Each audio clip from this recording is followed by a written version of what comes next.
Hello, hello! Welcome to my channel, and this is Mrs. Jimmy Speaks. And for today's video, ang gagawin po natin ay magluluto po ng kimchi jjigae or kimchi tofu kimchi soup. Yan po yung ating ingredients.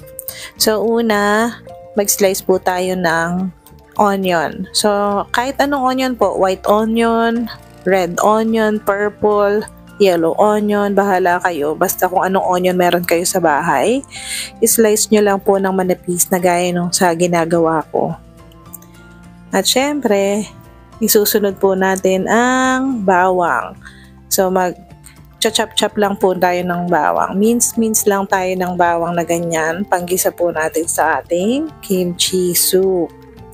Ayan, gayahin nyo lang po yan. And then next, yung ating enoki mushroom. Tanggalin lang natin yung parteng may itim. At ihimay-himayin natin. Ayan, himay lang natin ng ganyan. Tira-tira ko lang yan nung beef enoki roll ako. After ng himay, huhugasan ko yan to make sure na malinis siya. And kung wala kayong leek, onion spring or dahon ng sibuyas, pwede din po yun.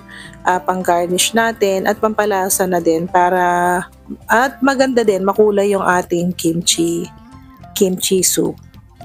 Ayan, ganyan lang po. Yung leek. Marami akong leek sa bahay eh. I mean, L-E-E-K. Akala ko leek, L-E-A-K. Ayan, so sa tofu, yung tokwa, binili ko yung mga tofu na nakapack na ganyan. Ayoko yung mga nabibili sa palengke. Pero nasa inyo naman kung gusto nyong gumamit ng nabibili sa palengke. Kasi yan, masarap kasi yan. Lasang taho siya eh.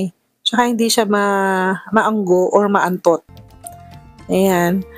Ganyan lang po. In-slice ko siya or hiniwa ko siya ng pa-cubes. And then sa ating kimchi, syempre, hindi mawawala yan dahil yun nga yung soup natin. Mga 2 kutsara yung kinuha ko muna or hanggang 3 kutsara. Medyo nakulangan nga ako dyan eh. Actually matabang siya pero dinagdagan ko na lang siya nung later na. Yan, gupit-gupitin mo lang natin ng ganyan para mas marami siyang tingnan dun sa ating soup. And naglagay din ako ng fish fillet sa una yung tawag ko dyan. Pero fish cake pala siya. Nalasang cake yam. At yan din, naglagay din tayo ng thinly sliced na beef belly. Yung ginagamit natin pag nagsasanggipsal. Ayan, binili ko lang din yan. At tira lang din yan nung gumawa ako ng beef enoki roll. At syempre sa kimchi jjigae, hindi nawawala yung panggisa natin na sesame oil. Mas maraming sesame oil, mas malasa. Kaya lang ako nagkulang yung sesame oil ko, parang 1 kutsara na lang yan. Kaya dinagdagan ko na lang siya ng regular na mantika. So igigisa muna natin dyan yung sibuyas. At kung napansin nyo, isinama ko dyan yung matigas na parte ng leek para magisa lang siya ng very very light dyan. And syempre, isusunod na natin dyan yung bawang. Hindi po natin i-golden brown yan. Ganyan lang pong klaseng paggisa kasi sa ibang luto, diba, gino-golden brown natin. Yan, ganyan lang po para nararamdaman din natin or nakikita natin dun sa soup yung sibuyas at saka yung bawang. Yan, disunod ko na yung ating kimchi. Masarap daw iginigisa yung kimchi sa bawang sibuyas eh. Yan, ating kimchi. And then, isinod ko na rin po yung ating beef. Yung beef, kung mapapansin nyo, medyo matigas pa siya kasi galing po siya sa freezer. Pero maaga pa lang, inilabas ko na yan. Hirap na hirap din ako sa paghiwa kanina kung napansin nyo. Yan, iyan lang natin.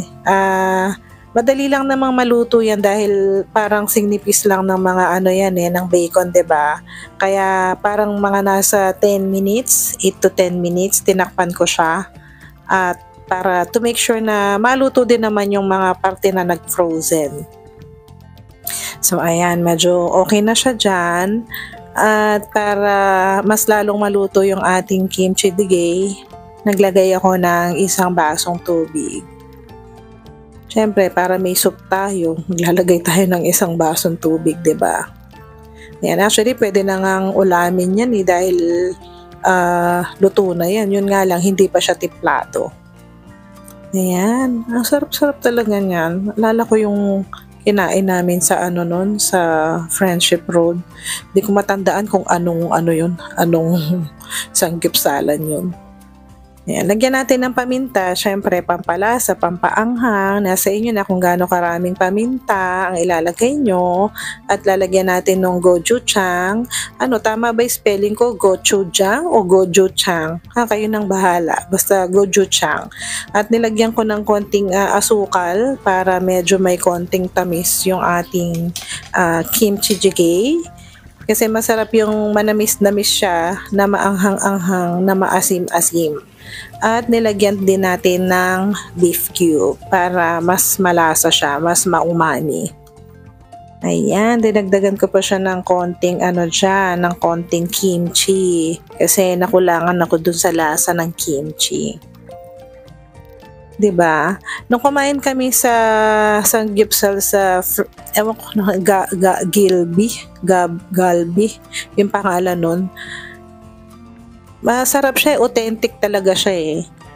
Ayan, nilagay ko na dyan yung ating fish cake at saka yung tofu. Yung tofu dyan, ang sarap-sarap ng tofu na nakapack na ganon. Lasang lasa siyang taho. Ayan, tofu, and then isinunod ko na yung mga enoki mushroom. Ayan, konting kulo na lang yan, mga 3 to 5 minutes, pwede na yan, or hanggang 8 minutes, pwede na. Medyo dinagdagan ko pa ng konting patis dyan kasi matabang, and then yung ating garnish. Ayan, luto na yan. Ayan. Oo nga pala, gusto ko palang i-share din yung mga pinagagawa namin sa Aqua Planet. Meron pa akong konting video clips dito kaya isinama ko na dito sa video na to. Ayan yung pinakaharap niya. Ay, si Liam tuwang-tuwang, nagsiswimming. Nagwe-wave yung na yan eh, yung pool na yan eh. Kaya lang yung time na yan, hindi siya. Every 10 minutes yata nagwe-wave siya. Ayan, nasa second floor kami nung isang VIP lounge. Nax, 'di ba, naka-VIP. So nagte-thank you talaga ako kay Kuya Jeng at kay Ate Doris na nagsama sa amin diyan sa Aqua Planet. Ang entrance po diyan ng adult is 1,300 and then 1,100 ang mga 4 feet pababa na mga bata. Ayan, 'di ba? Yun yung mga swimming pool ng mga bata na napakaraming slide. At safe na safe po yung slide niya kasi may pangsalo sila na foam. Ayan, at napakaraming mga falls dun sa pool ng mga bata. Maraming nakabantay na mga lifeguard at yung mga anak ninyo talagang magiging safe sila. May lifeguard sa taas, may lifeguard sa baba, tapos yung ibaba ng slide, ayan, meron siyang foam na nakapasalo. Kaya yung mga bata safe sila.